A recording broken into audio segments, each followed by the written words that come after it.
Hey everyone, welcome to another episode of Creative Belief. This is a curated collection of conversations with creatives who believe that creativity can change the world. My name is Alex. I get to be one of the co-hosts on this podcast, and I'm here with my buddy, my business partner, Josh. Josh, how are you doing today, man? Doing all right. It's been a rough couple of days fighting the flu, but we're here. We're ready to go. Excited about our guest today. Yeah, we have an incredible guest today. Super pumped for today's conversation. We have all the way from Nashville, Tennessee, Barry Cantrell on the show with us. Barry is a photographer and designer at Stillhouse. They're a digital agency specializing in the world of motorsports. Barry, I butchered your last name as I got into it, and I even wrote it down so I could say it right because we asked about this before we started, and I just can't read, apparently, as I try to record. So, Barry, welcome to the show. Oh, thanks, Alex. All of the C's in the intro were so impressive. I'll give you I'll let it slide on the last name. It's perfectly fine. It. That was incredible. We should have just stuck with Cantrell. I mean, it's fine. I know. I said it way worse the second time. Man, Barry that's C. how it goes. Barry C. Barry C. Barry is here. Barry, we're so pumped to have you here today, man. No, thanks so much, guys. I'm honored. I've never been on a podcast before. I'm a huge fan of podcasts. And we can always use more information and insight into creativity in general. So, and learning about how everyone else's process works. So, no, it's gonna be a good time.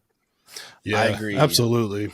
We've followed your work for a little while, and just your photography and the things you guys are doing at Stillhouse is awesome. I love what you guys are putting out. And so when you said yes, I was like, awesome, let's do this. But we're excited to get to know you a bit too. We want to give you opportunity to share a little bit about yourself, share a little bit about your story. Where'd you grow up? What were some of the first things that exposed you to creativity, or what was something that drew you to it? What was kind of something that unlocked it, or kind of gave you that spark for creativity too? Yeah. I grew up on a big farm out in the middle of nowhere in Middle Tennessee, and so you wouldn't really associate creativity with that, but to be perfectly honest with you, I think my dad is one of the most creative people I know, just because of what he does on the farm, just in his day-to-day life, and finds stuff to keep him busy and to give him an outlet. And that, and like his brother, my uncle Ricky, was a car painter, but he would get creative license. Like people would, this was the 80s, where people would just take him a car and say, make this crazy, and he would. And he was a huge inspiration, like growing up around that kind of family life. And, those guys didn't have a 9-to-5 job. So growing up, 9-to-5 was something that scared me to death. My mom worked in a factory, and it's like, I don't know what I want to do, but I know I don't want that. So that's kind of the mindset that I grew up in, and, always drawing and stuff like that. But creativity and that kind of job, like growing up and like going to college especially, was so intimidating because, I knew people that did it kind of more at a grassroots level. So I didn't really have an association with a professional level. And so I was kind of, intimidated into going into like art as a profession. And so I would kind of keep it as almost like a hidden thing. Like I thought I needed to be working on websites or something more corporate. And so that's kind of where I took things, but always with like kind of a foot in the art department. I went to school at MTSU, and so fell in love with the art department, but I just was always so scared. And I really regret that growing up, not embracing it more earlier on. Was always a big fan of motorsports. I watched drag racing, tractor pulls, monster trucks growing up constantly. Yeah, I was going to ask, like, how did that world collide of falling in love with the art department?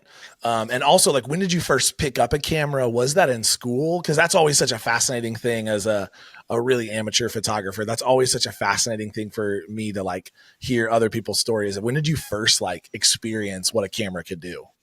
Oh man, I was already in my 30s. Like I was, so I'm 41 now. I didn't pick up a camera until I think I was 29. Okay. So I was already, a professional web programmer, and I did some Yeah. animation work. But I fell in love with photography just through a buddy of mine. He's like, "Hey, I've got this press pass. We're going to go take pictures at high school football games just as a night out for the boys, get Yeah. away from the wife and kids for a little bit." So I started doing that, and I fell in love with photography that way, and started like editing photos and that kind of stuff through Lightroom, and just fell in love with that. But I always wanted to be in motorsports, and Mm. kind of jumping around now. Back when I was 16, that's around the time like NASCAR 99 was coming out on PC, and NASCAR Nope. 2 and 3 and 2003, and the paint shop, and me and my Yeah. best friend Craig were like creating paint schemes on Paint Shop Pro and adding grill tape to the stock, Heck yeah, paint man. schemes in there. And so I became a painter for one of the top sites online, IWCC Cars. Like that's still, I remember it like yesterday. So that's what really led me into the design world. Yeah. Was NASCAR 2003. Dude, I That's love awesome. that. That is That's so so good. And it's such like I It think growing up as a kid in Indiana and Indianapolis around racing, like very similar experience of just being fascinated by that world. Mm-hmm. But also never really like seeing how that and the world of creativity could come together in my career. So how did that happen for you? Like, how did you end up being in that spot where you took all these different creative skills and it became a full-time job? Yeah, it was, especially with the passion in motorsports. So at the time, like I said, I was working for an agency in Atlanta doing design work for them. But my dream was to make paint schemes for NASCARs. So I got the idea. I'd been going to these football games. I had a press pass. Mhm. And so I thought maybe I could go to the Nashville Fairgrounds, because they had a monthly race there through the summer. Maybe I could just go there and use my press pass to get in my camera and take some photos and try to drum up design business. Just go try to Yeah. network. So me and a buddy went out there April 2014, and there was a big late model race there. John Hunter Nemechek was there. Eric Darnell was there. So I knew those names from NASCAR, and I just started taking pictures, and I worked all night long. So I got home at like 2 a.m. from, late model racing at midnight, and worked through the night, and took like an hour nap, got up and started just re-editing all, 2,000 pictures or whatever. Yep. And then I just started posting them online. So one of the drivers, Casey Roderick, picked up on it, made contact with John Hunter Nemechek over it just from the first race, and really just fell in love with photography like that day. And Wow. like I was so nervous, man. It was my first day out there. Right. Like I started researching. Like I just Googled motorsports photography, and there was an article by the late great John Thawley, and I'll tell you a story about him later. But it was like an hour read. I just spent studying pan shots and where to go and where not to go and what to do and what not to do. And he became an incredible source of guidance just for that from that first day. And I still use lessons from him to this day. That's really cool. I think that's like, there's probably so many creatives that have similar stories when you're like, you're like, this is what I want to do. I don't necessarily know all that it takes to get there, but I'm going to shoot my shot more or less. And, and do some things that I know. And then it hits, and now you're like, oh crap, like it's here. I actually don't know as much as I thought I knew. Yep. Like, let me figure this out. But that part is so important because you continue to learn, you continue to grow. I think so many people would say like, when you're in a position of that you really love or that you think you're going to love, it's like at times you'll do kind of whatever it takes to really get a good understanding and get you to the place that you want to be. And sometimes that means, like you said, working late hours and getting an hour's sleep, which that probably prepped you pretty well for the Rolex, I would imagine. Yeah.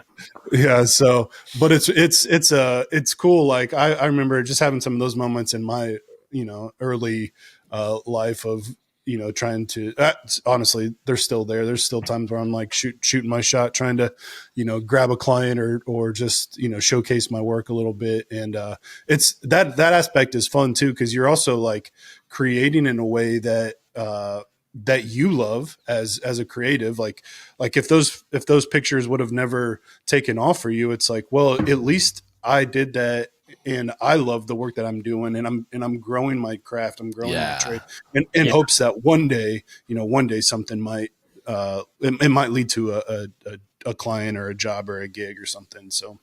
Yeah, absolutely. It's I can't remember the saying, but it's like, would you be doing this if you weren't making money? Would you be doing this for free anyway? And that's kind of how I feel about this. Is if I've shot my last race professionally, then I'm going out happy. I know what it is to have a real job, and that's fine. But I'm going to enjoy this as long as I have it. And like you said, there's a lot of people that don't realize the sacrifice it takes to pursue something like this, especially like, I'm not trying to toot my own horn, but like having a wife, and at the time we had 2 kids at home, and I was working a day job, from Monday through Friday, and then going away on the weekends, chasing down this NASCAR dream. And thankfully my wife is amazing. Bethany she's my rock, she's my biggest cheerleader. And so she also has the keys to all of this. So every year we have a sit down talk and say, is this the year that I pack up and go back to that normal job? And like, no, you just keep on. We're fine. And so you also have to be able to check in with your partner and all of that too. Yep.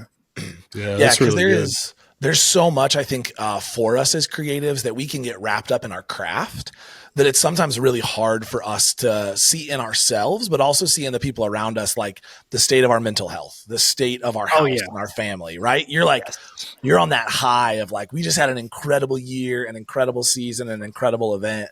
And like, why would I give this up right now? And so it's so, I think, critical for creatives, whether that is if you're married, whether that's your spouse, someone that's really close to you that can help you monitor that. Yeah. Because same, like for me in previous careers, my wife would be the person who would raise the red flag and be like, hey, things are not going well, and we need to talk about that. Where I would have just kept like running after the dream, chasing after the thing, and ultimately like burned it all down in the end. So thank God for my wife for that, because I would have ruined this a long time ago. For sure. Yeah. So Barry, talk to us, talk about your creative process, right? Because as a photographer, I know that's kind of one of your primary disciplines, and especially in the world of a motorsport, traveling across the country, traveling with teams, trying to capture the essence of these races, these experiences. Josh and I are massive racing fans, like IndyCar is in our blood. So like we get to see a glimpse of the world that we love through the stuff that you create. Talk about that process and like, what are you thinking through when you're going to a race, an event, of the story you want to tell, the content you want to capture? Just share some of that with us. Don't screw up. No. That's actually the opposite. You want to screw up, and we can get to that too. But I've been doing this for 10 years now, and so going to different tracks, especially tracks that you've been to before, you have some favorite shots, and you've always try to have something in your pocket that you haven't tried before. Okay, we're going to Long Beach this time. I've hit X, Y, and Z with these lenses. Maybe I can go back and try something wider, try something tighter, something like that. But I think the preparation really goes more along with the creative side in the studio work I do. So I keep a notebook on me and just try to sketch out ideas. I love Frank Ockenfels III. So a lot of times I'll look at his work. Dan Winters, love his work. Mary Ellen Matthews, who's the SNL photographer, I love her creative work. And so you just try to look to them for inspiration. And so I found some like double exposure stuff that may have been done in post, but you see it and it's like, okay, I think I can do that in camera too. Yeah. So you try to do that stuff. And then it's like, talked about this with other people, like when you get an idea that you're excited about, it usually doesn't work, but it almost always leads to something else. Yep. So it's like that third thing down the line. So try not to get discouraged when that great idea that you're excited about fails, because it's going to lead you to the right place anyway.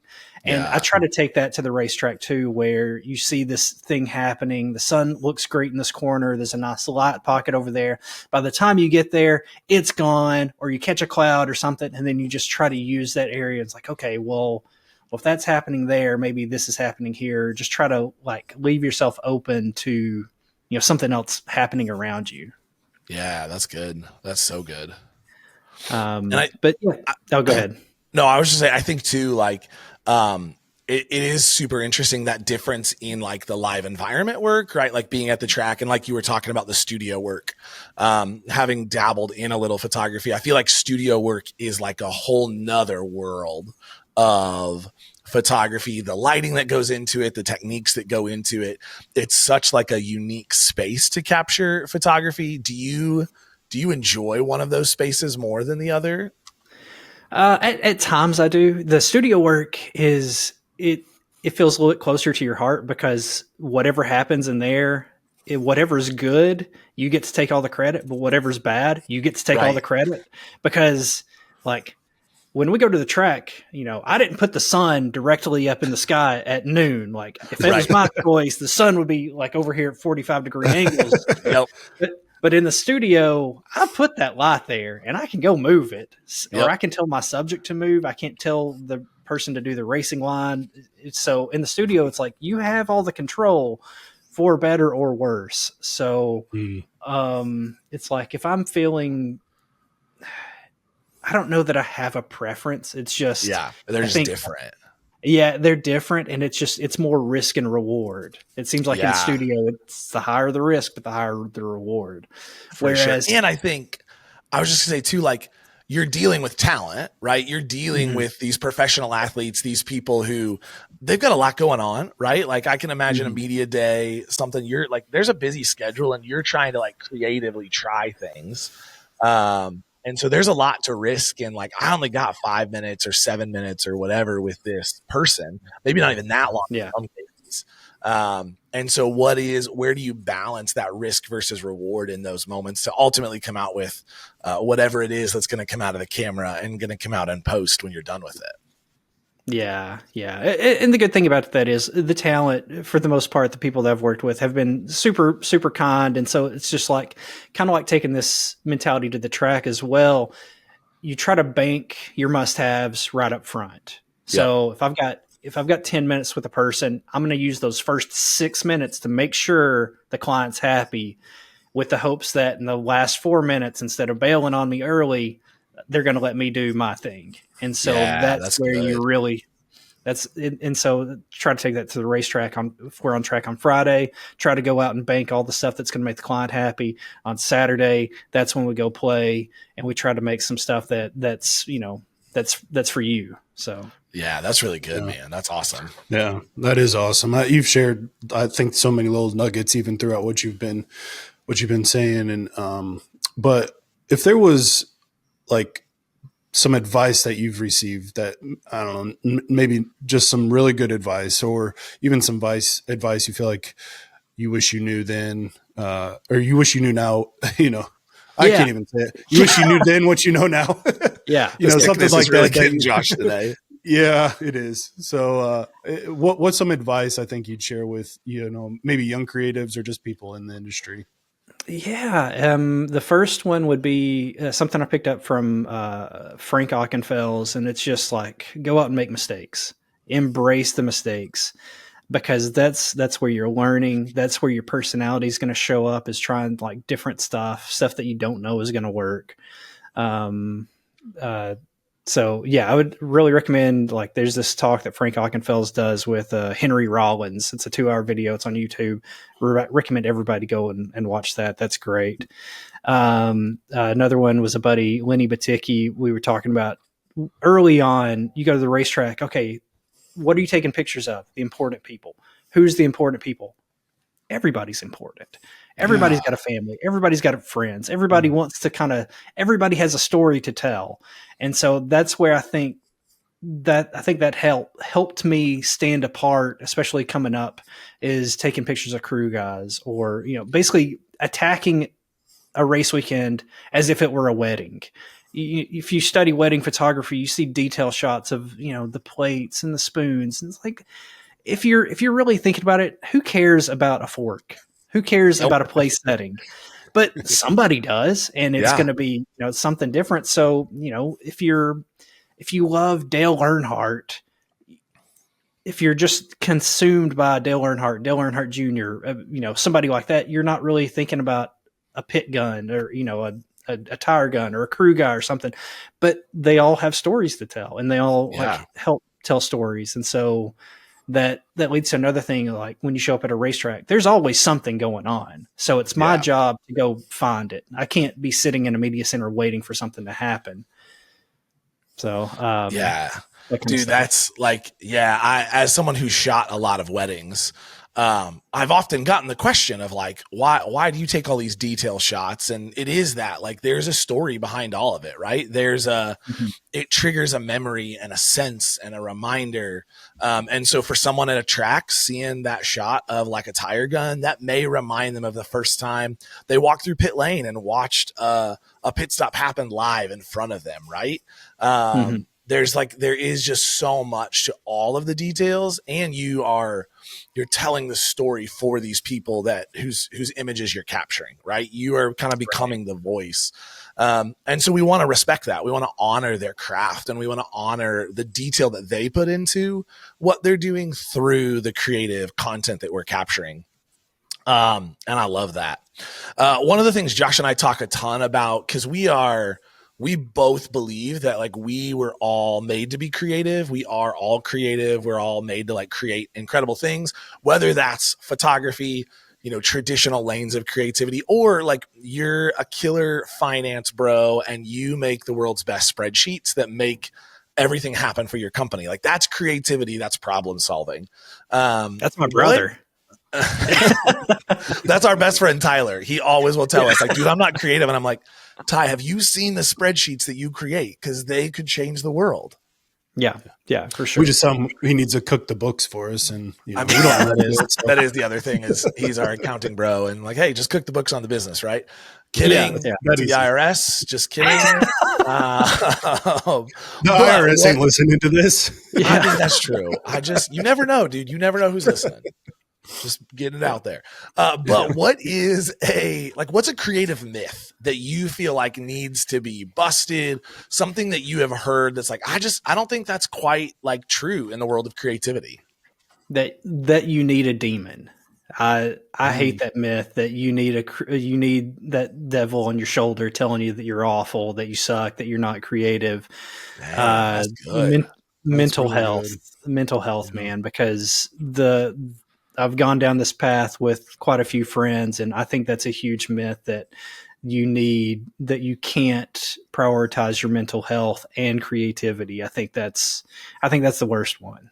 Like, you absolutely can take care of your mental health and your work be even better for it. I think those demons are what's holding you back. Yeah, that's really good. I think too, because like when you do the things you do, and like the way that you create, it becomes so personal that at times, like, the skeptics or the feedback or the criticism or all of that can really just weigh you down, and then you start to tell yourself, man, I'm just not good at this. Like, I thought I was good, and that, and, and that's all part of just design, creativity. All of that is, I think what you're saying is it's so important and it's so important to have those people like you guys mentioned, your wives, like same for me, my wife, and Alex, and just friends that encourage you along the way through that, right? Like you may have these moments or these days that do feel a little harder. But hopefully you have people around you that you work with, that you create with, whatever, that are like, no, man, you're awesome at this. Like, let's just keep going. Like, let's just keep pushing. Let's grow from this. Let's learn. Let's just keep going. We're good. You got this. We got this, and help us move forward. So that's for awesome. Sure. And hopefully going along with that, like not getting into the numbers game of social media, and like it's easy to harp on social media, but also, it is a great community to, like you're talking about, Josh, to get that support and to have like a sounding board, because, sometimes you need those cheerleaders, and social media can be, there is a yin and a yang to it. So for sure. Yeah. It's that balance. And I think when you prioritize your mental health, you are then able as a creative to like sit in that lane of social media and be able to kind of weave in and out of the people who actually add value to you, and then the people who are just there to hate because they're going to hate on your work, on your creativity, right? There are some people who just, unfortunately, like that's what they want to wake up and do.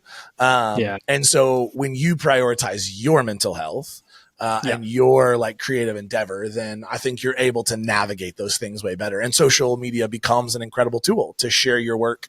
And I think for a lot of creatives, it's the place a lot of us get started sharing our work, right? It's the place that like we go to start dropping our photography or drop in some design work that we're doing, things that are happening.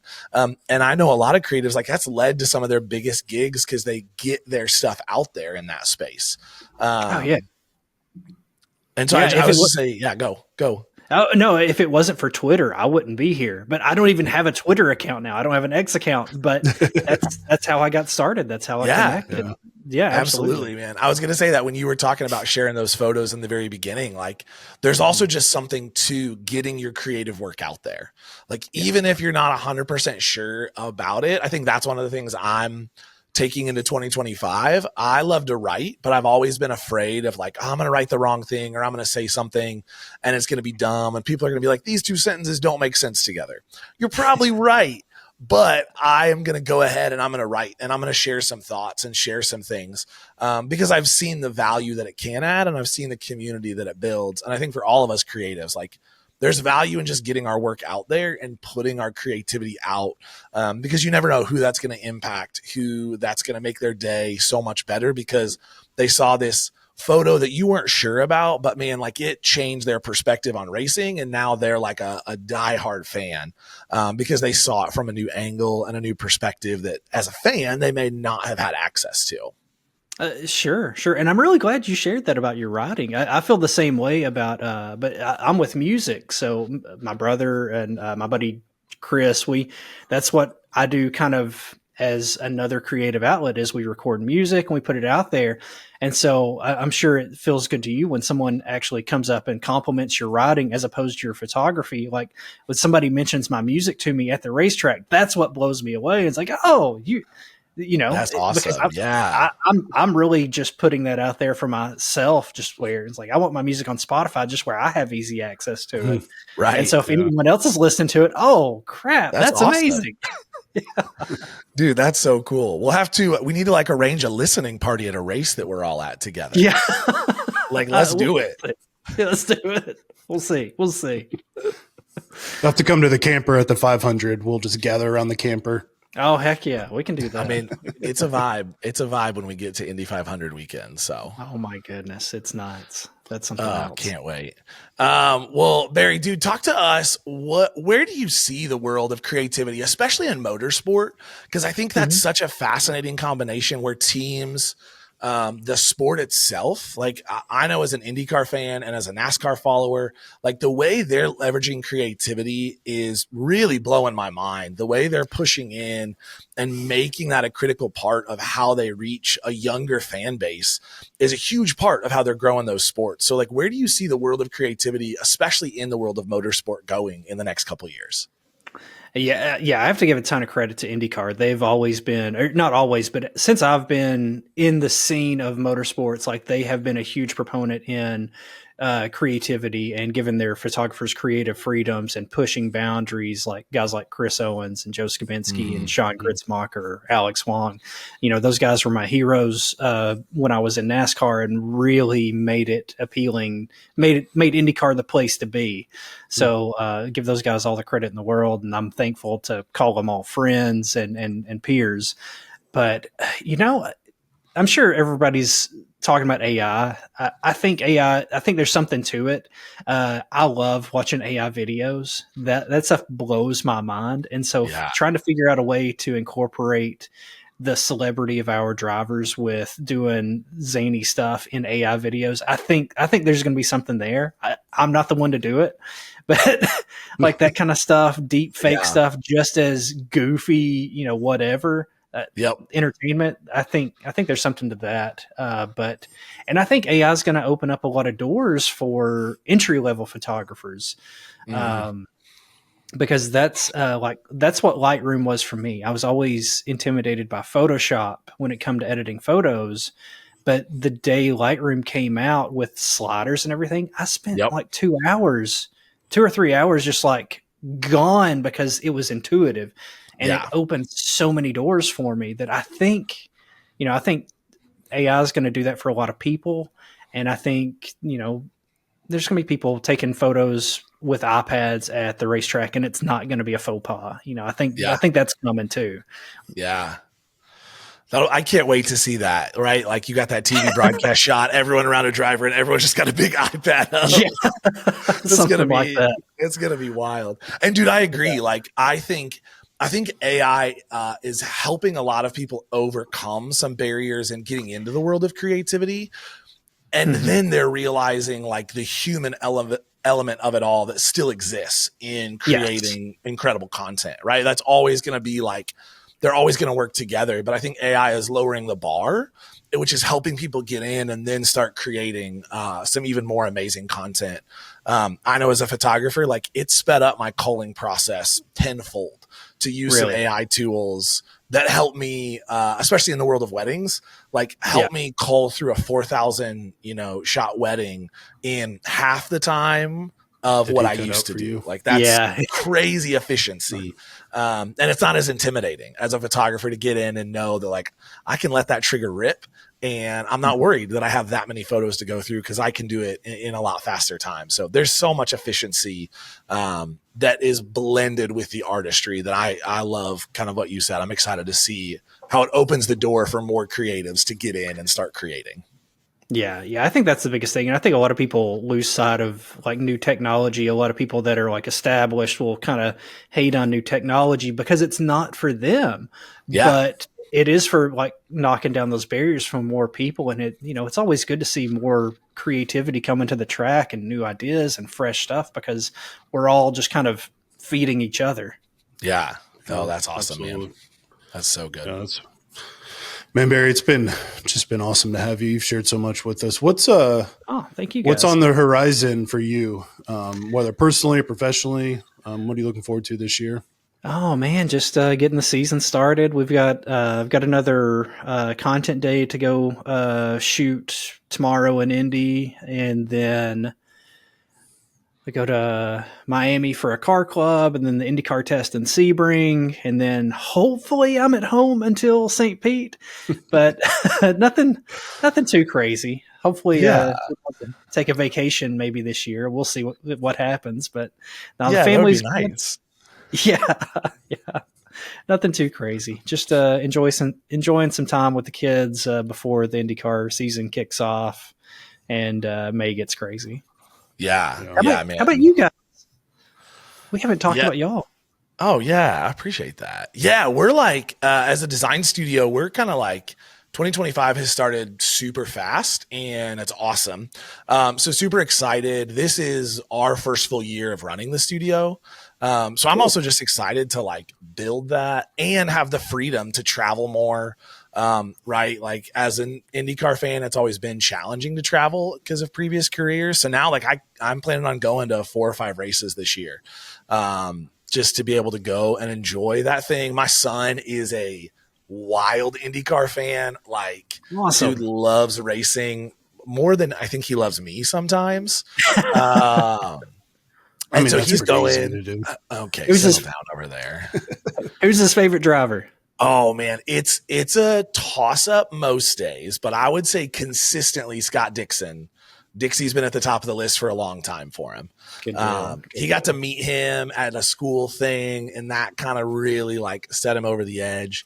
But we're a big Scotty Mack house as well, and so we love getting to see him. But my son is going to go. Yeah, Thirsty Threes. Let's go. Thirsty Threes. He's going to his first Indy 500 this year, and he is pumped. This will be my 25th. Indy 500, and it'll be his first. So he's super pumped about that. So yeah, it's just our family's like, we're planning on traveling, just kind of enjoying time together for us. So Josh, what about you?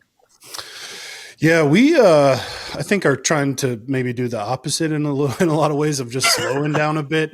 The last few years, my wife and I have got to go to a ton of IndyCar races, which has been awesome. A lot in the Midwest. We take our camper and go around, and we still hope to do that. But we're just in a pivotal. I shouldn't say pivotal year, just kind of like it's a great year. I mean, we're foster parents, and we just found out that we're going to be able to adopt our boys that we've had for almost 4 years. We got them. Yeah. Congrats, dude. That's incredible. Thanks. We got them at Carb Day 4 years ago. So that was kind of a crazy day. Was on Carb Day. You didn't get this at Carb Day at the track, right? Just to be clear. We'll let you guys decide however you crazier things that happen. Interpret that. Yeah, I'm sure. There were just two kids walking around on Carb Day, no parents. So we. Yeah. Oh gosh. No, but we get to adopt them hopefully in the next few months. So that's been really exciting and just kind of a welcome thing that I think that as a family we're just kind of like ready to have some normal rhythms, some just slower pace and just different things. But also the boys, big racing fans as well. So we get them out there for practices, and they love Rossi and they love Newgarden and they love Scotty Mack, and I'm giving them all the Parkside cards too, to just like get them really interested and know they're 4 and 6. So still a little younger, but trying to get them to know the names and stuff. So we're doing tests like that and stuff, but it's fun. It's a really fun age. I think we should also just clarify Josh is probably more into the IndyCar trading card scene than his kids are. Oh yeah. 100%. I have an incredible 100%. Photo of Josh and my son last year at the camper, just like sitting, and my son has his binder out. Josh has given him all these extra cards. And my son, he's 8. It was 7 at the time. He was like, dude, I'm kind of tired of this, and like just left. Yeah, it was so funny. Josh just looked so sad. He was like, man, this is the thing that I've wanted forever. And my kid just got up and left, and he was so sad. It's all good. But I love it. But I'm not like one of the crazy ones that it's like I got to get everything signed. Like that's not me. I just like to collect them. I'll trade here and there with some people, but it's just a fun little thing with IndyCar.